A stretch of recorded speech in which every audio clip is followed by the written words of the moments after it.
పిల్లలకి అని అన్నాను. అయితే మేడం గారు అయితే ఫస్ట్ స్టార్టింగ్ నన్ను తిట్టుకున్నారు బాగా, ఇంత చిన్న పాపను తీసుకొచ్చి యూకేజీలో జాయిన్ చేశారని.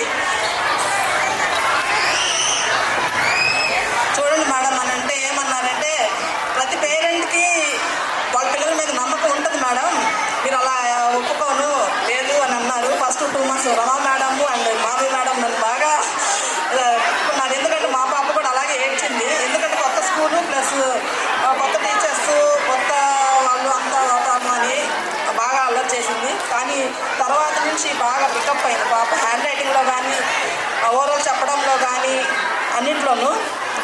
నాకు డౌట్ వచ్చింది, యూకేజీ స్టాండర్డ్ ఉండిద్దా లేదా పాపకి అని ప్రతి పేరెంట్కి మీటింగ్కి వచ్చిన ప్రతిసారి నేను టీచర్స్ ఇద్దరిని అడిగాను, రమా మేడంని మాధవి మేడంని, మేడం యూకేజీ స్టాండర్డ్ ఉందా లేదా, లేకపోతే నెక్స్ట్ ఇయర్ కూడా యూకేజీలో వస్తాను పర్వాలేదు చెప్పండి అని అన్నాను. లేదు మేడం పాప బాగా పికప్ అయ్యింది అని అన్నారు. ఎందుకంటే నర్సరీ ఎల్కేజీ యూకేజీలోనే స్టాండర్డ్ అనేది వాళ్ళకి ఫౌండేషన్ అనేది బాగుండాలి. ఆ స్టాండర్డ్ మనం వాళ్ళకి ఇవ్వగలిగితే హైయర్ సెక్షన్కి వెళ్ళిన తర్వాత వాళ్ళు బాగా చదవగలుగుతారు.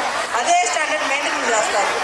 ఆ స్టాండర్డ్ మనం ఇవ్వలేకపోతే ఫస్ట్ సెకండ్కి వెళ్ళిన తర్వాత వాళ్ళకి ఏం రాలేదు అని చెప్పడానికి మనం లేదు. అందుకని నేను నెక్స్ట్ ఇయర్ అయినా వస్తాను మేడం ఒకసారి చూడండి అంటే, లేదు బాగా పికప్ అయింది అన్నారు. మేడం వాళ్ళు చెప్పారని కాదు, నేను డైలీ చెక్ చేస్తుంటాను ఎలా చదువుతుందని. ఒక చిన్న ఎగ్జాంపుల్ చెప్తాను. ఒక వర్డ్స్ చెప్తున్నప్పుడు దాన్ని ప్రాక్టికల్గా చెప్తుంది. ఫర్ ఎగ్జాంపుల్ ఒక గ్లాస్ ఇచ్చారంటే ఆపోజిట్ వర్డ్స్కి వచ్చేసరికి గ్లాస్ వాటర్ ఇచ్చానంటే అది ఫుల్గా ఉందంటే mummy this is full, water కంప్లీట్గా తాగిన తర్వాత మమ్మీ దిస్ ఈజ్ ఎంప్టీ అంటే తను ప్రాక్టికల్గా చెప్తుంది. ఎలాగా ఏంటంటే మనం బట్టి పట్టకుండా ప్రాక్టికల్గా చెప్తున్నారు. సో నాకు అది బాగా నచ్చింది ప్రాక్టికల్గా చెప్పడం. ఈ సందర్భంగా special thank you Madhavi madam గారు అండ్ రమా మేడం మా పాప విషయంలో బాగా కేర్ తీసుకున్నందుకు.